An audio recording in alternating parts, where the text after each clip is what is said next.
उसे बचाना चाहती थी। और छोटी राजकुमारी ने भी उस परी को देख लिया जो हमेशा अंधेरे में छिपी रहती थी। उसने न सिर्फ मैलेफिसेंट की कड़वी बातों को अनसुना कर दिया बल्कि खुद आगे बढ़कर मैलेफिसेंट से उसे गले लगाने को कहा। लेकिन ऑरोरा की उन भरी हुई आंखों को देखकर जो भरोसे से चमक रही थी वो आखिर में खुद को कठोर नहीं बना सकी। उसने बहुत सावधानी से अपने दोनों हाथ आगे बढ़ाए और बहुत ही नरमी से ऑरोरा को गोद में उठा लिया। उसकी गोद में वो छोटा सा नर्म शरीर था जिसमें से धूप और फूलों की खुशबू आ रही थी। उस पल मैलेफिसेंट के दिल का कोई सख्त कोना पूरी तरह से पिघल गया। एक ऐसा एहसास जो उसने पहले कभी महसूस नहीं किया था उसके दिल में पनपने और फैलने लगा। दुश्मन की बेटी होने से ज्यादा ऑरोरा उसके दिल में अपनी बेटी जैसी लगने लगी थी जिसकी उसने पूरी लगन से हिफाजत की थी। वक्त बीतता गया और छोटी राजकुमारी बड़ी हो गई। उसके धूप की तरह चमकने वाले सुनहरे बाल थे और नदी की तरह साफ नीली आंखें थी। यहाँ तक कि आसपास के छोटे जानवर भी खुद उसके पास आना पसंद करते थे। वो गलती से मैलेफिसेंट को अपनी गॉड मदर समझती थी। मैलेफिसेंट ने इस बात से इनकार नहीं किया बल्कि हमेशा रूखा बर्ताव करने वाली वो भी ऑरोरा के साथ खेलने लगी थी। मैलेफिसेंट और ऑरोरा का रिश्ता और भी गहरा होता गया। लेकिन वो जितना करीब आते गए मैलेफिसेंट को उतना ही ज्यादा अफसोस होने लगा उस श्राप पर जो उसने गुस्से में आकर दिया था। हर रात जब वो ऑरोरा के जन्मदिन के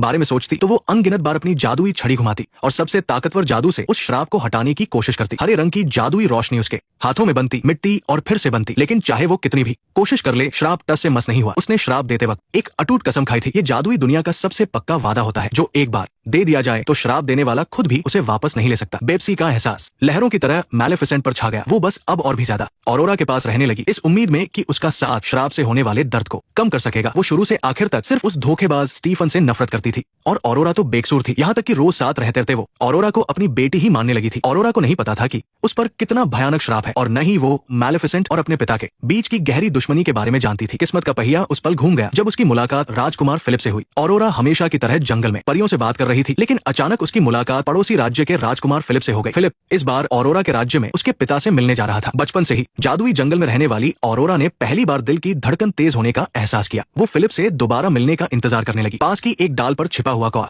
डियावल ये देखकर इतना उत्साहित हो गया कि उसके पंख भी कांपने लगे। उसे लगा कि फिलिप ही उस श्राप का तोड़ है। लेकिन डियावल का उत्साह मैलेफिसेंट पर असर नहीं कर पाया। वो दूर से उन दोनों को खुशी से बातें करते हुए देख रही थी और उसके चेहरे पर एक व्यंग भरी मुस्कान आ गई। लेकिन उसकी आंखों में छिपा न सकने वाली उदासी भरी हुई थी। वो इस तथाकथित सच्चे प्यार का मजाक उड़ा रही थी। उसने ऐसा श्राप इसलिए दिया ही था क्योंकि उसे यकीन नहीं था कि इस दुनिया में सच्चा प्यार होता भी है। कई साल पहले स्टीफन ने भी उससे सच्चे प्यार की कस्में खाई थी। कहा था कि वो हमेशा उसकी और जादुई जंगल की रक्षा करेगा। लेकिन बाद में वो कस्में सबसे बड़ा मजाक बनकर रह गई। उसने सच्चे प्यार का नाटक करके उसका भरोसा जीता और फिर पलटकर उसके पंख काट दिए जिसके बदले में उसे राजा की गद्दी और सबसे बड़ी ताकत मिली। मैलेफिसेंट की नजर में ये तथाकथित सच्चा प्यार इंसानों का अपने मतलब के लिए बनाया गया एक झूठ था। और दूसरी तरफ ऑरोरा खुशी खुशी अपनी झोपड़ी में लौटी। लेकिन वहां उसने तीनों परियों को आपस में झगड़ते हुए देखा। परियों की बातों से ऑरोरा को पता चला कि उसके माता पिता मरे नहीं है। वो असल में एक राज्य की राजकुमारी थी जिसे एक बुरी डायन ने श्राप दे दिया था। इसलिए उसे मजबूरी में जंगल में आकर बड़ा होना पड़ा और ये बहुत ही बुरा श्राप उसी गॉडमदर ने दिया था जिसके साथ वो रोज रहती थी। ऑरोरा ने लाल आंखों से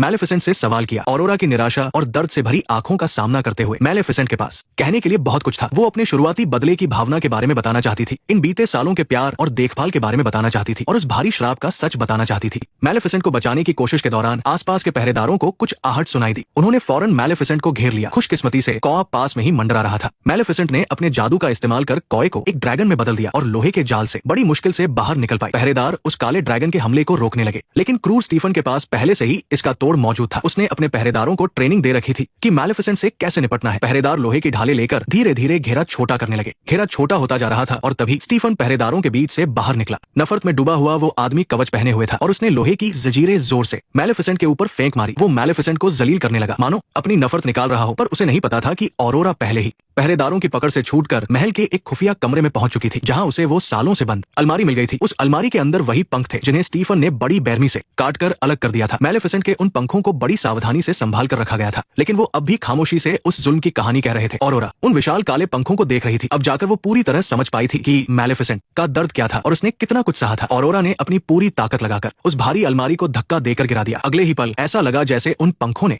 अपने मालिक की पुकार सुन ली हो। ठीक उसी वक्त जब स्टीफन मैलेफिसेंट के दिल के आर पार हमला करने वाला था तभी वो काले पंख दरबार की खिड़की तोड़कर अंदर आ गए और एकदम सटीक तरीके से मैलेफिसेंट की पीठ से जुड़ गए। पंखों की टूटी हड्डियां उसके शरीर से बिल्कुल सही तरह से जुड़ गई। उसने अपने पंख फैलाए, उसके विशाल पंखों ने सूरज और आसमान को ढक लिया। रोशनी में वे धातु की तरह चमक रहे थे। स्टीफन ये देखकर दंग रह गया और अपनी आंखों पर यकीन नहीं कर पा रहा था। उसने पहरेदारों को मैलेफिसेंट को खत्म करने का आदेश दिया। सभी अपने हथियार उसकी तरफ फेंकने लगे। वही पहरेदारों के चंगुल में फंसा काला ड्रैगन डियावल भी इस अफरातफरी का फायदा उठाकर आजाद हो गया। वो अपने पंजे चलाने लगा और मुंह से आग निकालकर पहरेदारों पर जोरदार पलटवार करने लगा। देखते ही देखते पूरे दरबार में अफरातफरी मच गई। बाजी पूरी तरह से पलट चुकी थी, लेकिन स्टीफन ने अब भी हार नहीं मानी। उसने मौका देखकर, जब मैलेफिसेंट का ध्यान पहरेदारों के हमलों पर था, एक बार फिर लोहे की जंजीर फेंक दी। जंजीर सीधा मैलेफिसेंट के टखने में जाकर फंस गई। उस ठंडे लोहे के दोबारा स्किन से छूते ही उसे वही जाना पहचाना दर्द महसूस हुआ, जिससे मैलेफिसेंट और भी ज्यादा भड़क उठी। उसे गुस्सा इस बात पर आया कि उसने बार बार सब्र किया, बार बार नफरत को भुलाने की कोशिश की, लेकिन बदले में उसे सिर्फ स्टीफन से और ज्यादा तकलीफें मिली। जवानी में प्यार में मिले धोखे से लेकर उसके पंख काटे जाने तक, और अब उसे पूरी तरह खत्म कर देने की इस कोशिश तक। इस आदमी के लालच और क्रूरता ने मैलेफिसेंट के सब्र का बांध पूरी तरह से तोड़ दिया था।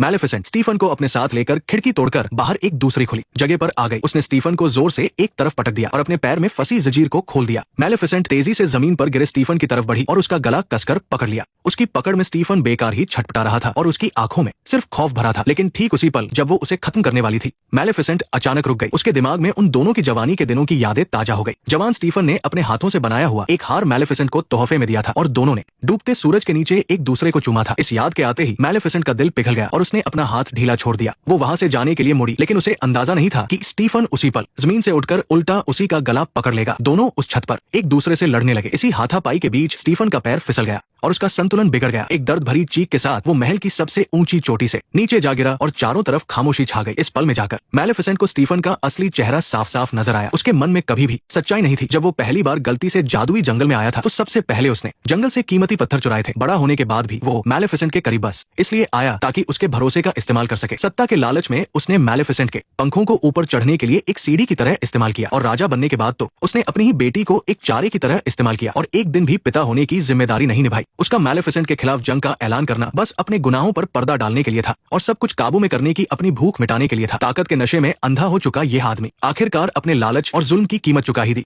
इस तूफान के शांत हो जाने के बाद मैलेफिसेंट ने अपने मन की सारी कड़वाहट भुला दी और ऑरोरा को लेकर वापस जंगल लौट आई। जादुई जंगल में पहले की तरह ही जिंदगी और रौनक लौट आई। मैलेफिसेंट ने ऑरोरा के सिर पर ताज पहनाया और कांटों की उस दीवार को भी हटा दिया। अब इंसानों और जादुई जंगल के बीच का मतभेद आखिरकार सुलझ गया। ऑरोरा इन दोनों दुनियाओं को जोड़ने वाला पुल बन गई थी। वो इंसानों की भावनाओं को भी समझती थी और जादू की अहमियत को भी जानती थी। वहीं दूसरी तरफ मैलेफिसेंट एक बार फिर से जादुई जंगल की संरक्षक बन गई। अब वो खौफनाक जादूगरनी नहीं थी जिससे लोग डरे, बल्कि वो सबकी चहेती परियों की रानी बन गई थी। वो दो लोग जिन्हें अतीत में चोट पहुंचाई गई थी और गलत समझा गया था, आखिरकार उन दोनों ने ही खुद को माफ कर सुकून पा लिया था। और इसी के साथ ये फिल्म यही खत्म हो जाती है। इस फिल्म की सबसे बड़ी और अनोखी बात यह है कि ये सच्चे प्यार के किस्से को एक नया मतलब देती है। हमें बचपन से यही सिखाया गया है कि सच्चे प्यार का किस एक राजकुमार और एक राजकुमारी के बीच पहली नजर में हुए प्यार से होता है, लेकिन ये कहानी इस सोच को बदल देती है। इस दुनिया का सबसे ताकतवर, सबसे निस्वार्थ और सबसे सच्चा प्यार अक्सर पल भर के जोश में नहीं, बल्कि रोजाना की देखभाल में होता है। वो शख्स जो तुम्हें छोटा राक्षस बुलाता है, लेकिन जब तुम खाई की तरफ जाते हो तो सबसे पहले अपने जादू से तुम्हें बचा लेता है। वो जो मुंह पर कहता है कि परेशान हो गया हूँ, लेकिन चुपचाप तुम्हारे लिए हर तूफान का सामना करता है। मैलेफिसेंट का वो चुम्बन